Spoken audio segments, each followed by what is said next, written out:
Taylor has worked in recruitment in the UK and Australia. He specialises in the recruitment of senior management. How has recruitment changed over the past decade? What are the skills that you look for now that you wouldn't have looked for about a decade ago? Sure. So I think the big change has been technology. Technology has touched just about every industry. In some industries it's shut it down. In some industries it's enhanced it and made it more profitable and more accessible, really. So that's certainly the key thing.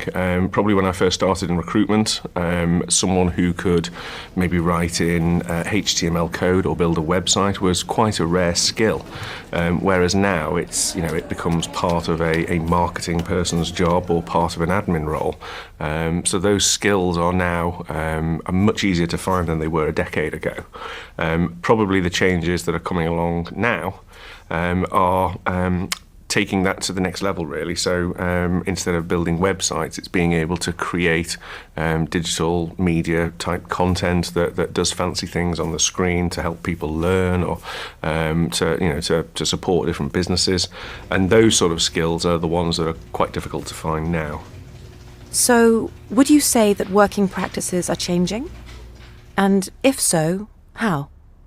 Yeah, I would say definitely. Certainly 10 years ago, it was a very static work environment where you would come into the office and you would do your work from 9 to 5, whereas now companies are trying to be more creative with the workspace.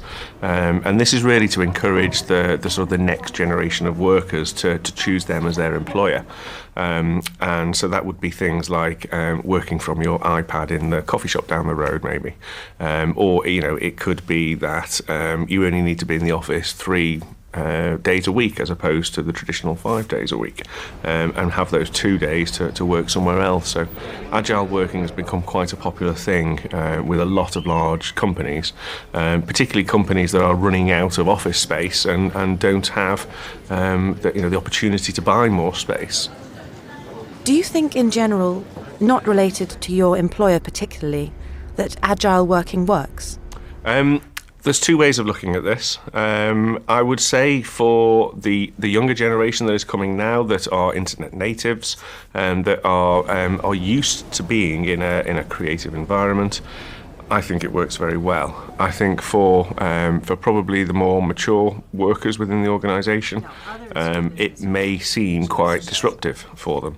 And having not having their own set workspace, not having their own files around them all the time, probably can be quite unsettling. However, it's proven to work in several organisations, from the top executives down to the junior members of staff. So there are proven examples of where it has worked. What challenges do you see in the changes in skills required and working practices today? Yeah, I would say the challenges, if we talk about maybe the businesses first, probably the challenge is not having all your staff in one place and seeing what they're doing. So you don't have full visibility of their productivity on a day-to-day basis. Obviously, you will see the outputs of the work that they produce, at certain points throughout the week or the month, etc.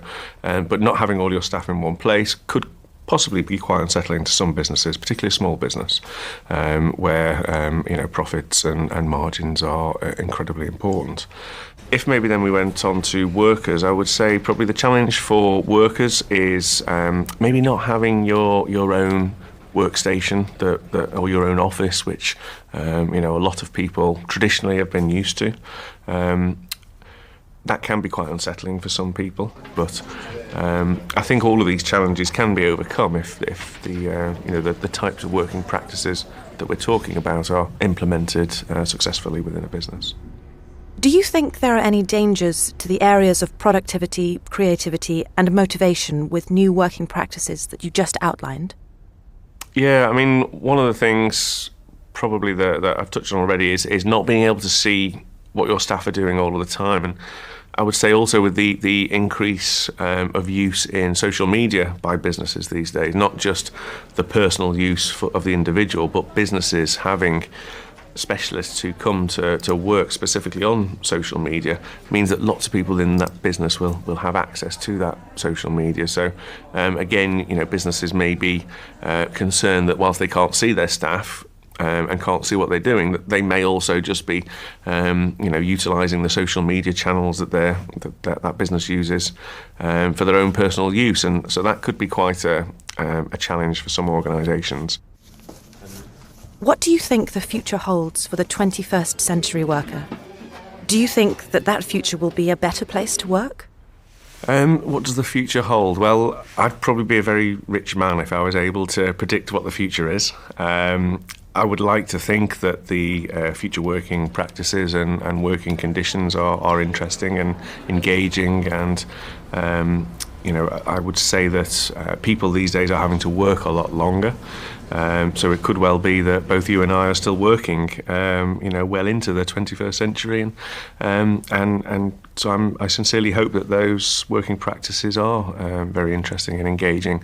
I think for the younger workers coming through now, and new people just starting their careers, it's important for them to find somewhere that they enjoy working and that they feel that they can make a worthy contribution. Whilst I can't exactly predict what the future will be, I would like to think that it will certainly be interesting.